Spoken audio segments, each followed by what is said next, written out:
time, punta naman tayo on asset-based valuations, specifically replacement method. On our previous discussion, na-discuss natin and na-emphasize natin the essence of the computations ng book value method, no? So book value method is one of the ways, no, to value the company, no, its assets, liabilities, and equity. Specifically equity, no? Sabi natin class, when we say book value, okay, that would be the remaining, okay, net book value or the remaining value of assets after deducting its liabilities. So this time, another method tayo class on replacement method. Okay? Ano yung mga concepts under replacement method and how do we compute the replacement value per share? Okay? So, replacement method is one of the ways, no, to combat the shortcomings or the disadvantages of book value method. Sabi natin, no, book value method as a valuation method offers convenience in determining the company's value. It does not account for the full value of the net assets that would result to the overstatement or understatement of the value of the net assets recorded in the books. Simply put class, no, under the book value method, ginagamit natin yung book value or carrying value na available sa financial statements ng company kapag kinompute natin yung book value. Sabi natin, di ba, the book value per share on our last discussion would be the amount per share na tatanggapin ng shareholders if in case, okay, yung ating company ay mag-undergo ng liquidation. This time, sa replacement method class, ina-account natin yung possible changes, no, doon sa valuation ng asset upon, okay, valuation.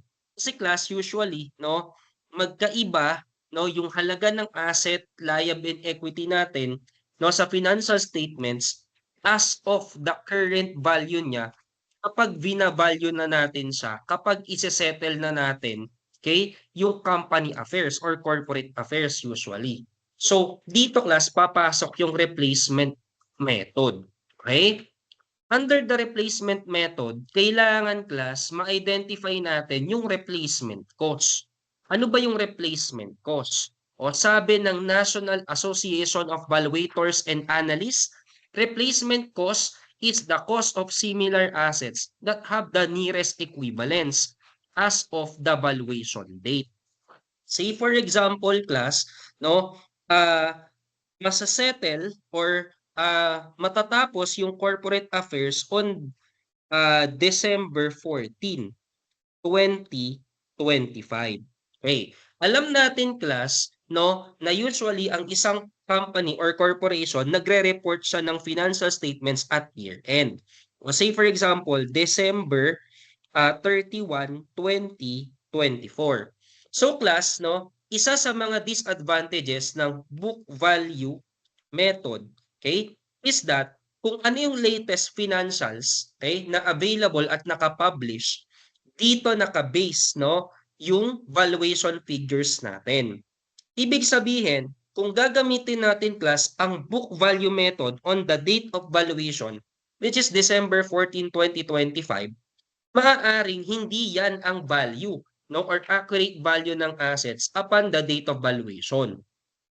Hindi naman natin class pwedeng intayin yung December 31, 2025 kung kailan ka magre-report na naman ng FS. Kung ang napagkasundo ang valuation date would be on December 14, 2025. Nakukuha natin yun, class.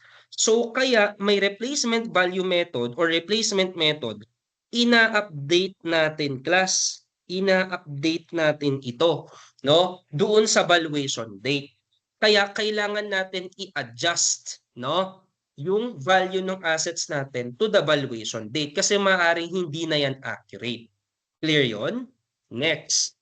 Sabi natin dito class, third paragraph, using the replacement method, the value of individual assets shall be adjusted to reflect the relative value or cost equivalence to replace that asset. Simply put, inaalam natin or ina-adjust natin to the latest, no, or updated cost yung ating mga assets. At the following items should be considered kapag dinedetermine mo yung replacement value ng mga assets. Una class, age ng asset. Of course, ang expectation natin, okay, ang asset habang tumatagal, bumababa yung value dahil sa kanyang wear and tear, no? What concept of wear and tear? Na habang ginagamit natin ang asset, no, specifically non-current asset, okay, bumababa yung value nito due to depreciation.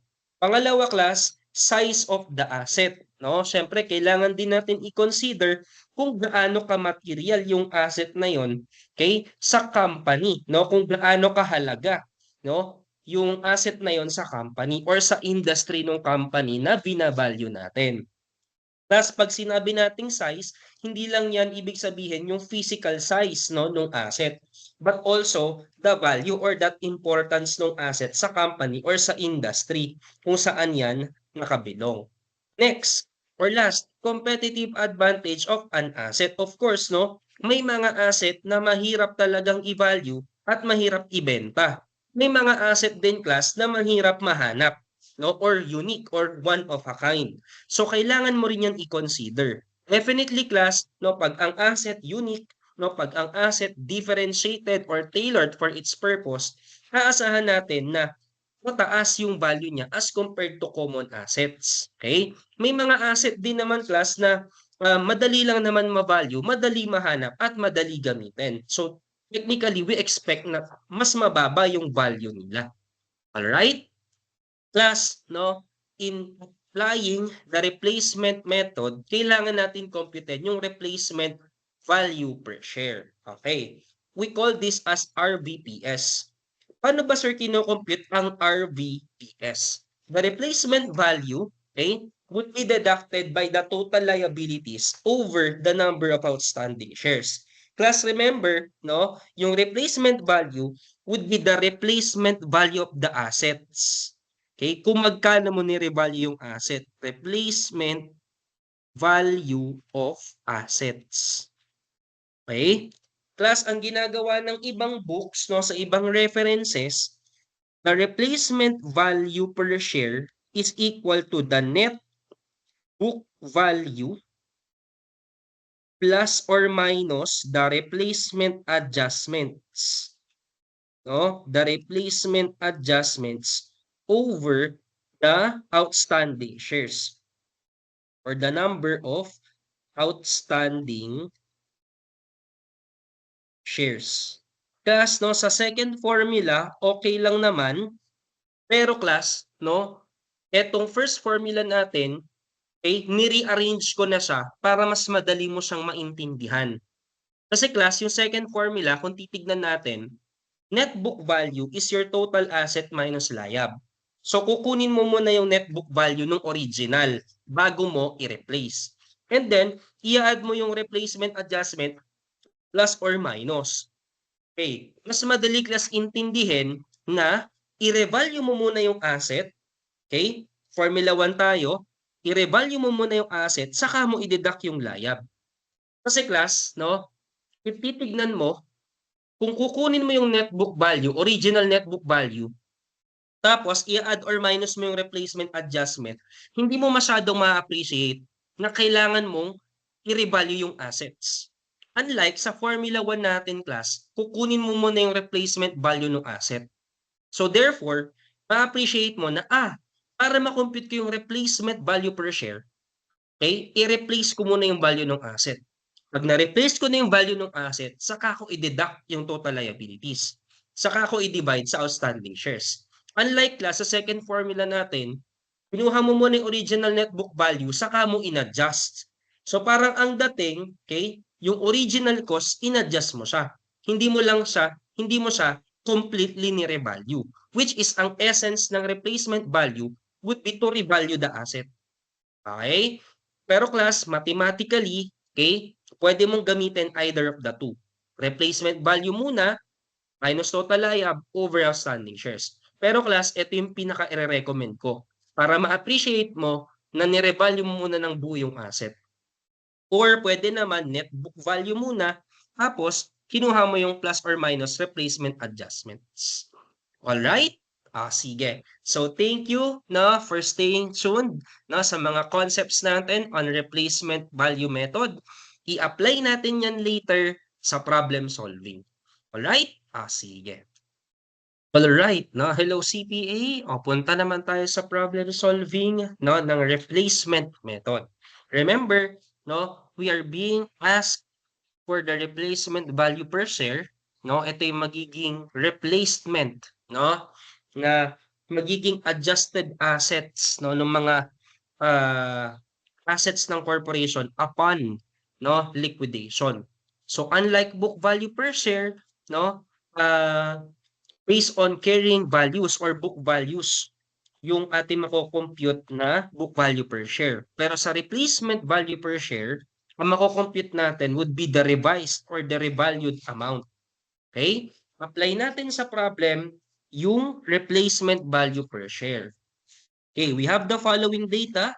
CPAs Incorporated had the following information for the current year. Meron tayo class total assets amounting to 50 million. Balance yan with the total liabilities and shareholders equity satisfying our accounting equation.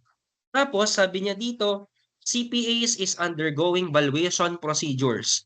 According to the valuator, the following items need to be revalued. First, current assets need to be written down to 5 million. Ibig sabihin class, under no, the replacement value per share, yung current asset natin, i-adjust natin papunta no, sa 5 million. Second, one-fourth rather of the non-current assets need to be revalued upwards by 125%. Ibig sabihin class, no, kung magkano yung non-current asset, no, one-fourth nun, i-adjust natin pataas to 125%. While the remaining non-current assets, so kung one-fourth, i-revalue natin upward by 125%, the remaining non-current asset need to be revalued upward by 110%. So kung one-fourth, 125% plus, three-fourths, 110%.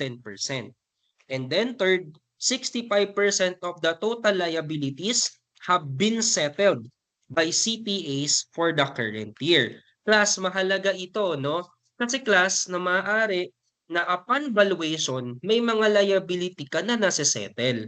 Therefore, kailangan mo rin yun i-account.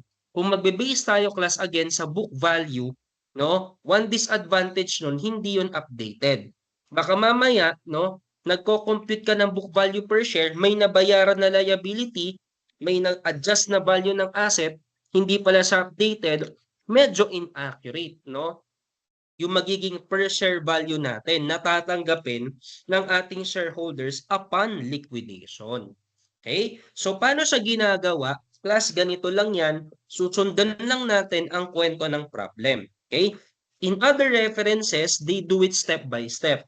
No? Pero sa atin, ang gagawin natin, class, logic lang. Susundan lang natin yung kwento para wala tayong masyadong minememorize. Ganito natin gagawin, class. Ano ba ang sabi ng valuator? Current asset need to be written down to 5 million. So, kunin natin yung current asset. Okay? Itabi natin dito, class, 5 million. Next. Okay? Yung current asset daw, sa number 2, one-fourth of the non-current asset rather, need to be revalued upwards by 125%. So, yung non-current assets, hatiin lang natin into 2. Non-current assets, yung one-fourth, okay? So, ano yung one-fourth class ng 40 million? So, sabay-sabay tayo no, sa ating calculators. So, 40 million times one-fourth or 25%, that is 10 million. Plus, no, yung 10 million, okay, 10M na lang, adjust natin ng 125%. So, times 125%. So, ang lalabas dito, class, 10 million times 1.25, no, sa calculator natin, 12,500,000. And then, class, no, lagyan ko ng kulay yung hatian para clear sa'yo. 1/4, okay, and then 3/4. Yung 3/4 class, no, so ilan yung 3/4 ng 40 million? 30 million. 110% naman yan, i-revalue upward. So 30 million, 'di ba? On your calculators times 1.10. So lalabas 33 million. Plus pag inad na 'to, ito na ang replacement value. Okay? Ito na yung replacement value or sa ibang references, they call this as replaced value. Ibig sabihin, ito na no, yung bagong value ng asset or updated value ng asset. Isasum mo lang yan. No? Kunin mo lang yung total. Okay? Plus, no, in other references, no, yung replacement value nila, ang binabago lang yung non-current asset. Pero class, in actual practice, nagbabago din syempre pati yung current asset. Kaya, no, nagbigay ako ng example na pati yung current asset nagbago. Dito kasi class, no, provided na yung 5 million. Kaya diretso na tayo sa 5 million. Pero kung ano ang sinabi ng problem, no, kung paano sa V-value, susundan mo lang din yung kwento na yon. Okay. So meron na tayo class replacement value. Ngayon, okay, iingatan mo yung total liabilities, no? Yung total liabilities natin, tawagin natin total adjusted liabilities. Maaari dyan class upon, okay? Maaari dyan class upon valuation, may nasa-settle na liabilities. So kung ang liabilities natin initially class, no, sa book value 40 million, maaari diyan may na-settle na. Ano ba ang sabi ng valuator? 65% of the total liabilities have been settled by CPAs. So therefore, no, kung 65%, okay, diyan ay na-settle na, 35% na lang yung maiiwan. So 40 million times 35%, that is 14 million. Etong 14 million plus, ito na ang updated value ng liabilities. Kaya, okay, remember, in computing for the replacement value, dapat lahat updated. Updated ang asset, updated ang layab.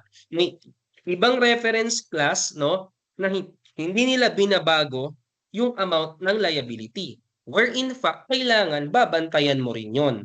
Kasi yung updated amount ng liability, makakaapekto na naman yan, no, sa book value or sa net book value natin tinatawag.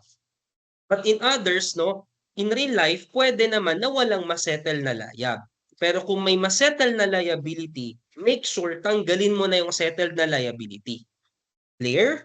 So, meron ka ng replacement value, meron ka ng total adjusted liabilities, i-apply na natin yung formula ng RVPS. So, replacement value per share, okay?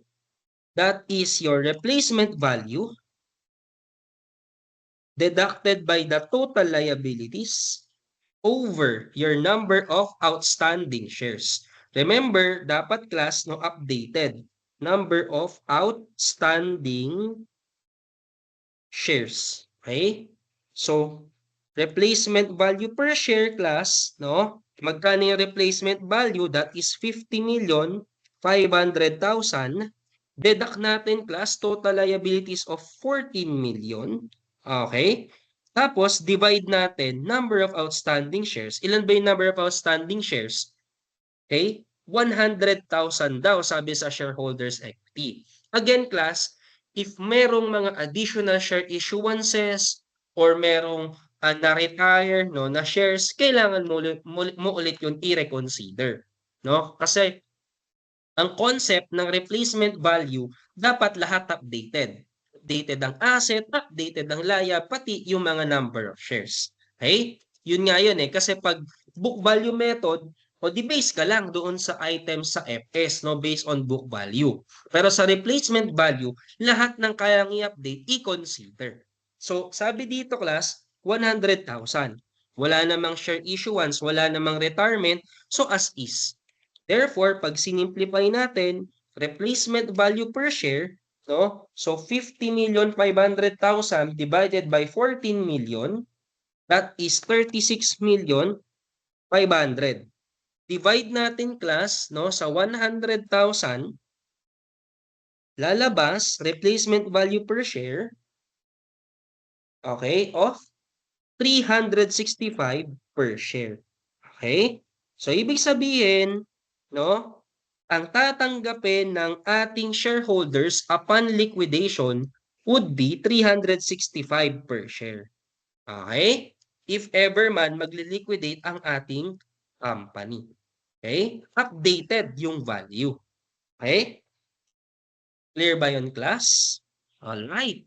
Sige. So that ends, no, replacement value method. I hope, no, na may natutunan tayong mga techniques, no, and na-refresh sa mga concepts. Alright? Sige.